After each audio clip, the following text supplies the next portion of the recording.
በስመ አብ ወወልድ ወመንፈስ ቅዱስ አሐዱ አምላክ አሜን። አንድ አምላክ በሚሆን በአብ ወልድ ወመንፈስ ቅዱስ ስም ረቡዕ የሚነበብ የአቡነ ሀብተ ማርያም ገድል ማንበብ እንጀምራለን። አንድ አምላክ በሚሆን በአብ ወልድ ወመንፈስ ቅዱስ ስም በማመን ረቡዕ የሚነበብ የአቡነ ሀብተ ማርያም ገድል እንጀምራለን። መናከሩ በእኛ አይደን እንዲሁም በሕዝበ ክርስቲያን ሊደርብን ለዘላለሙ አሜን። ከዕለታት በአንድ ቀን የአቡነ ሀብተ ማርያም ከአንድ ሰው ጋር ጽኑ ደዌ ታመመ። በአንድነት ቤት ሁለቱም ተኝተው ሳለ ከአንዱ በአንዱ ወገን ተኝተው እየተያዩ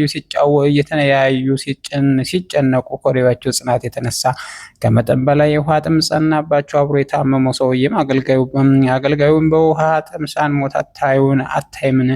ነፍሴ ስጋዬ ሳትለይ ጠጣ ዘንድ ውሃ ለምን አትሰጠኝም አለው። ተላላኪውም ውሃውን አምጥቶ ቢሰጠው ያ ሰው ሰውነቱ እስከሚረካ ጠጥቶ ነፍሱን ከሞት አዳነው አለ። አባ ሀብተ ማርያም ግን ትንሽ እሱ እንኳ ውሃ ሳይሰጠው ስለቀረ በዚያን ጊዜ አባ ሀብተ ማርያም በእጆቹ ውስጥ ያለውን መስቀል በመሬት ላይ ጣለ። እጆቹም ወደ ላይ አንስቶ ባለ ዘመኔ ሁሉ ከእኔ ጋር የምትኖር ፈጽመህ አትተወኝ ቅዱስ ሚካኤል ሆይ እያለ በኃይል ቃል አሰምቶ ጮኸ። ከአንተ የማል ወዳጅ አይደለ የጤነኞች ወዳጅ ነህና። ኃጥአን በተድላ በደስታ ሳሉ ከኃጥአን ጋር የማይገባ የማይጠቅም ፍቅር ይፋቀራሉ። ጽዋቶ መከራና ጭንቅ ነገር ባገኛቸው ጊዜ ግን የቀደመው ፍቅራቸውን ይተዋሉ። አንተ ግን እውነተኛ ጻድቃን እስከሚገቡ ድረስ በመንግስተ ሰማያት የምትከፍት እውነተኛ መልአክ ነህና ወዳጅ እግዚአብሔር ባለሟል ቅዱስ ሚካኤል ሆይ ረዳት የሌለህ እንዳልሆን በጽኑ ውሃ ጥም ሳለሁ ቸል አትበለኝ ብሎ ጮኸ። ያን ጊዜ ቅዱስ ሚካኤል እየመራቸው ሰባቱ ሊቃነ መላእክት ወደ እርሱ መጡ። 24ቱ ካህናተ ሰማይና በእልፍ የሚቆጠሩ ክቡራን መላእክት መጥተው በሚተኛበት አልጋ ዙሪያው ከበው ቆሙ። ቅዱስ ሚካኤል እግዚአብሔር ወዳጅ የምትሆን ሀብተ ማርያም ሆይ ሰላም ላንተ ይሁን። የእናቱን ጡት እንደረሳት እንደተወ ብላቴና ለምን ትጮኻለህ? አለው። አሁንም የጌታችን ኢየሱስ ክርስቶስ መልእክተኞች በሚሆኑ በጴጥሮስና ጳውሎስ እጅ የጌታ ኢየሱስ ክርስቶስ ሥጋውና ደሙን ተቀበል አለው። ከዚያ በኋላ ቅዱስ ሚካኤል እንዳዘዘው የጌታችን ኢየሱስ ክርስቶስ ሥጋውና ደሙን ተቀበለ። ሥጋውን ደሙን ከተቀበለ በኋላ የፍቅር ሰላምታ ሰጥቶት በፍጹም ክብር ወደ ሰማይ አረገ። አባ ሀብተ ማርያም በተኛበት ቤት መዓዛው ልብን የሚማርክ ሽቱ ተመላ። የመዓዛውን ብዛት የማዋቲ አንደበት ሊናገር የማይቻል ሽቱ ተመላ። ያን ጊዜ አቡነ ሀብተ ማርያም በሐዋርያው በጴጥሮስ በጳውሎስ እጅ በተቀበለው ሥጋውና ደሙ ምክንያት አድረውን ከእንቅልፍ እንደነቃ ጎልማሳ ፈጥኖ ተነሳ። ከዚያች ቀን አንስቶ የ24ቱ ካህናተ ሰማይ የአራቱ ኪሩቤል የሰባቱ ሊቃነ መላእክት በዓል በአክብር ጀመረ። የሰማዕታት አለቃ የሚሆን የቅዱስ ጊዮርጊስን የዲያቆናት አለቃ የሚሆን የእስጢፋኖስን የ12ቱ ሐዋርያትና የዮሐንስን መጥምቅ በዓል ጨምሮ አከበረ። በእርሱ ትምህርት ጸንተው በዙሪያው ያሉትን ሕዝብ ቤተክርስቲያን እየተሳለሙ በትጋት በዓሉን እንዲያከብሩ አዘዛቸው። ለነፍሳቸው ለስጋቸውም ጥቅም ታገኛላችሁና የታሰሩትን በመጎብኘት የታመሙትን በመጠየቅ ያዘኑትን በማረጋጋት የታረዙትን በማልበስ የተጠሙትና የተራቡትን በማብላት በማጠጣት በዓላቸውን አክብሩ እያለ አዘዘ። ይልቁም የጴራቅሊጦስን በዓል በወሩ በ5 ቀን አምላክን የወለደች የድንግል ማርያም 33 በዓላት ያከብሩ ዘንድ አዘዘ። እርሱ የሚቸግራቸውን ፈቃዳቸውን እየረዳቸው ኖረ። ከእርሱ ጋር የሚኖር ቅዱስ ሚካኤል ለገሌ ቆብ ስጠው፣ ለገሌ ልብስ ስጠው እያለ ያዘዘው ነው እንጂ እርሱ ብቻ በየጊዜው አስቦ በጎ ነገር የሚያደርግላቸው አልነበረም። ድሃውን ከደጅ ወድቆ በጮኸ ጊዜ ከመስጠት መንሳት ይገባል፣ ለምን እግዚአብሔር ቸል ትለዋለህ ብሎ ቅዱስ ሚካኤል ይቆጣው ነበር። ቢኖርህ ስጥ፣ ባይኖርህ መዘን እንደሰጠህ ይቆጠርልሃል። ዝም ማለት የማይገባ ስለሆነ ተነስተህ ያለህን ያህል ለአንዱም ስጥ። ዳግመኛ ራበኛ ላበላችሁኝ ያለውን የወንጌል ስጡ ይሰጣችሁ ያላለውን ቃል አስብ ይለው ነበረ። ስለዚህም ቸል አትበል ስለ ሰውም ስለ አለው እሱ ተነስቶ ለልጆቹ ጦም ውሎ ምግቡን ራቁቱን ሆኖ ልብሱን እንዳዘዘው ሁሉ ይሰጣቸው ነበር። ጌታ ጌትነቱን በምትናገርበት ወንጌል በመብል በመጠጥ ልቦናችሁ አታወፍሩ ወቁ ያለውን ያልሰማችሁንም ያለ መጠጥ በመብላት መጠጣት ምን ይጠቅማችኋል ብሎ በእውነት ነገር እየመከረ ያለ ፈቃዳቸው ከእህል ውሃ የሚጾማቸው ጊዜ ነበረ። ጳውሎስ ከክፉ ሀሳብ ተለይታችሁ በጎ ነገርን አብዝታችሁ እየሰራችሁ በመታዘዝ ተፋቀሩ ብሏልና እየታገሳችሁ ለሰው እያዘናችሁ እየራራችሁ ለበጎ ነገር አብልጡ በመንፈስ ቅዱስ ሕያዋን ትሆናላችሁ። ለበጎ ስራ ቸል ሳትሉ መምህሮቻችሁን እርዱ፣ ተስፋችሁን ደጅ እየጠናችሁ መከራ ታገሱ። እንግዳ መቀበል እያስቀጠላችሁ የመምህራን ስራ በመስራት ለጸሎታችሁ ጽሙ ዳር ሁኑ። ከሁሉ ግን የሚበልጥ ፍቅርን ያዙ። የጨነቀውን ሁሉ በመርዳት ምጽዋት ከመስጠት በቀር ፍቅር ምንድን ነው እንዳለ እናንተ ወንድሞቼ በነፍስ ትድኑ ዘንድ እግዚአብሔርን ትእዛዝ ጠብቁ። በመጽሐፍ የመጀመሪያ ነገርናችሁ የእናቱ ነገር መናገርን መለስ የደግነቷ ነገር ግን በኋላ እንነግራችኋለን እንዳልን አሁንም በዚህ ዓለም እንደኖረች ገልጠን እነግራችኋለን። ከ10 መቶ ትውልድ የሚበልጥ ደግ ጻድቅ አባ ሀብተ ማርያም እንደወለደች ተገልጸን ነገርናችሁ። አሁን ደግሞ የኑሯን ታሪክ እነግራችኋለን። ባሏ ከሞተ በኋላ ስለ እርሷ ምንም ሳታስቀር ገንዘቧን እናት አባቷ ለሞቱባቸው ለባልቴቶችና ለጦም አዳሪዎች ለድሆችና ጨርሳ ከሰጠች በኋላ አገልጋዮቿን ነጻ አወጣቻቸው። በእግዚአብሔር ፊት የሚያደርስ በጾም በጸሎት በስግደት ሰውነቷን በምታደክም ገንዘብ በጎ ገድል መጋደል ጀመረች። እንዲህ ባለ ገድል ሳለች ከሰማይ እንዲህ የሚል ቃል ሰማች። ዮስቴና ሆይ ስለ አንቺም እንደ አንቺም ላሉ ምእመናን ወደዚህ ዓለም መጣው ሰው ሁኝም ከተወለዱ በኋላ በየጥቂቱ አደጉ። በ30 ዘመን በዮርዳኖስ ተጠምቄ 40 ቀንም ከጾም በኋላ በቀራንዮ ተሰቅዬ ሞቼ 3 መዓልት 3 ሌሊት በከርሰ መቃብር አድሬ ያለመለወጥ ብርሃነ መለኮትን ተገልጬ ከተነሳው በኋላ ነቢያት ትንቢት በመፈጸም ወደ ሰማይ አረግሁ። እኔ ለማገልገል ሴቶች ወንዶችን ባሮችሽም ወንድሞችን እህቶችን ቤቶችን ስለ ተውሽ 80 ርስት ከተሞች 7 አክሊሎችን ነው አዘጋጅቼሻለሁ የሚለውን ቃል ሰማች። ይህንም ቃል ኪዳን ከተሰጣት በኋላ በእጆቿ እየሰማች በክብር በብርሃን በምስጋና በስልጣን ወደ ሰማይ አረገበ። ከዚያ ቀን ጀምሮ ከሰማይ ቃል እየሰማች ብዙ ጊዜ ኖረች። ከዕለታት በአንድ ቀን ከጎረቤቷ ላሞች በሮች መጥተው የባልቴቷን ጎመን በልተው ስሩን እስኪነቀል ድረስ የተረፈውን በእግራቸው ጠቅጥቀው አጠፉባት። ያቸው የጎመን ባልተቤት አይታ ያለዚህ የምበላው ሌላ ገንዘብ የለኝም ምን አድርግ በማለት ቃሏን ከፍ አድርጋ በኃይል ቃል አሰምታ ጮኸች። የምበላው ጎመን ዛሬ አልቋልና ከእንግዲህ ወዲህ የዕለት ምግብ ለማግኘት እንድችል ወደ ሌላ ሀገር እሄዳለሁ አለች።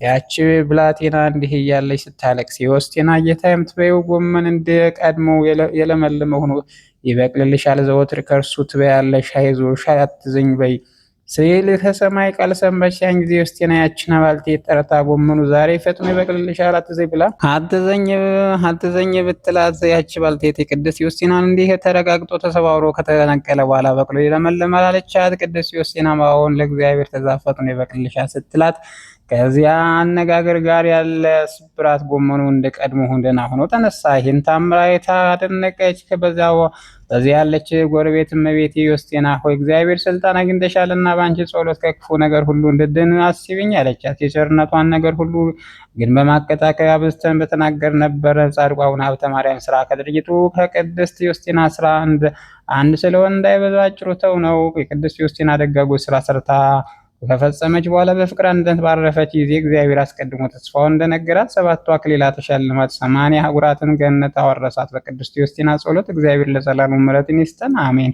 አቡነ ሀብተ ማርያም ወገቡን መውጊያ ባለው ሰንሰለት አስሮ ጀርባውን ባለንጋ እየገረፈ ፊቱን እየጸፋ ጽኑ እንባን እያፈሰሰ በጾም በጸሎት በመጸለይ ጸንቶ ኖረ።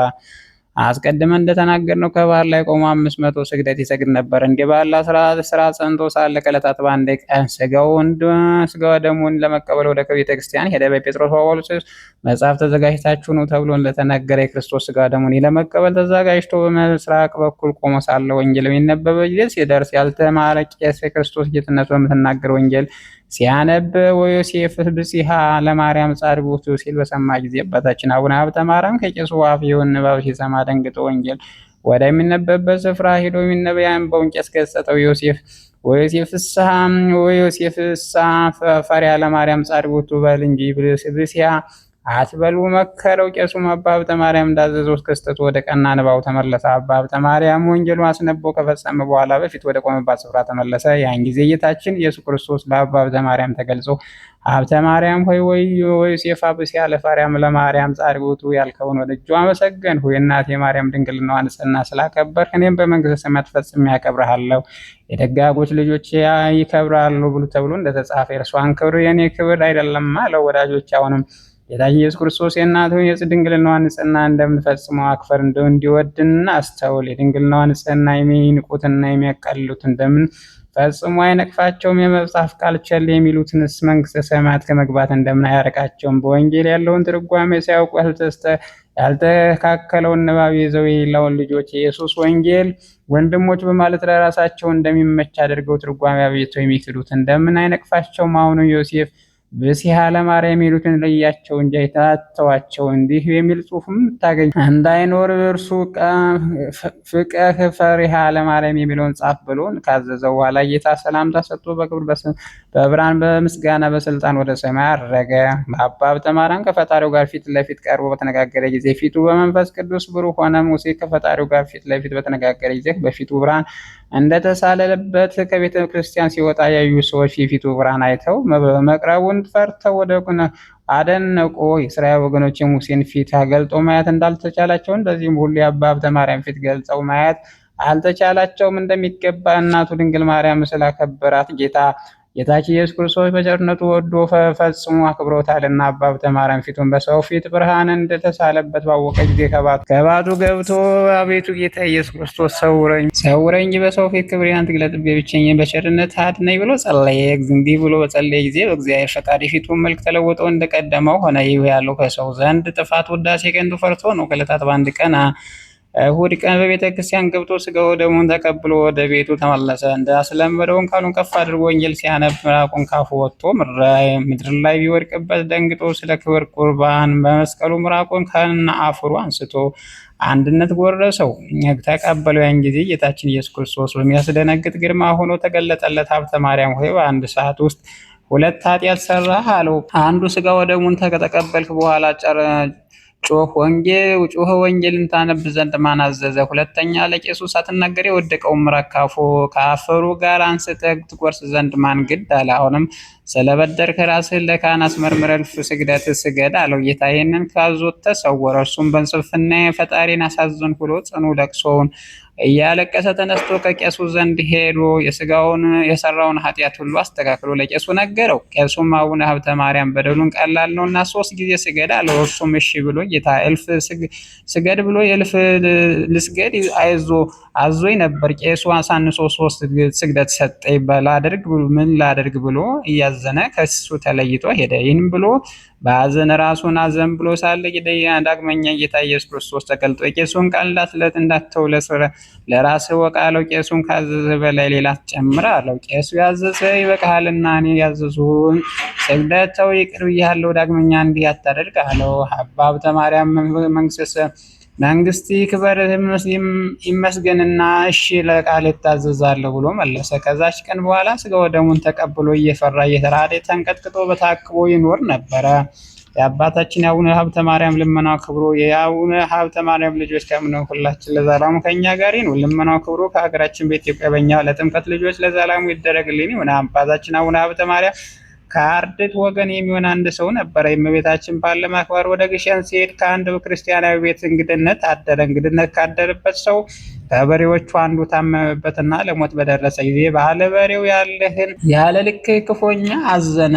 የአባታችን አቡነ ሀብተ ማርያም ረድ ወንድሜ ሆይ መድኃኒት ታውቅ እንደሆነ እሺ ብለህ ስጠኝ አለው። እዚህም እምነት በሬ ይድንልሃል፣ የአቡነ ሀብተ ማርያም እምነት በውሃ በጥብጠው አጠጣው ይድንልሃል አለው። ባለበሬውም ፈጥኖ ተቀብሎ በውሃ በጥብጦ ለበሬው ቢያጠጣው ካጠጣው በኋላ በሬው ፈጥኖ ተነስቶ ሽንቱን ሸንቶ ዳነ። ባለበሬውም በሬውን ድኖ ወዲያውና ወዲህ ሲል አይቶ ፈጽሞ ደስ አለው። ከደስታውን ብዛት የተነሳ 5 ብር አንስቶ ለታውን ለዚያ ስንቅ ይሁን ብሎ ሰጠው። ዕዳ ያለ መሆኑን አውቆ ለስንቅ ተቀብሎ ሄደ። ስለዚህም ቅዱስ ጳውሎስ ሲመለስ ሲመሰክር ተራራ ያክል የሚያክል ታምር አድርገን ድብልብል ያህል ስንቀበል ብዙ ነው ብሏል። ልመናውና ክብሩ ይደርብን፣ አሜን። ልመናው ክብሩ በእውነት ለዘላለም ይደርብን። አባታችን አቡነ ሀብተ ማርያም ያደረገ ተአምር ነው። መካን የሆነች ያልወለደች አንድ ሴት ነበረች። ልጆች ስላልወለደች በልቦና ብዙ ታዝን፣ ብዙ ትቆረቆር ነበር። እንዲሁ ያለ ገብር ሳለች ከዕለታት በአንድ ቀን ወደ አቡነ ሀብተ ማርያም ገና ሄዳ ስለተሳለች ባለ ዘመኗ ሁሉ ደስ የሚያሰኛት ልጅ ይሰጣት ዘንድ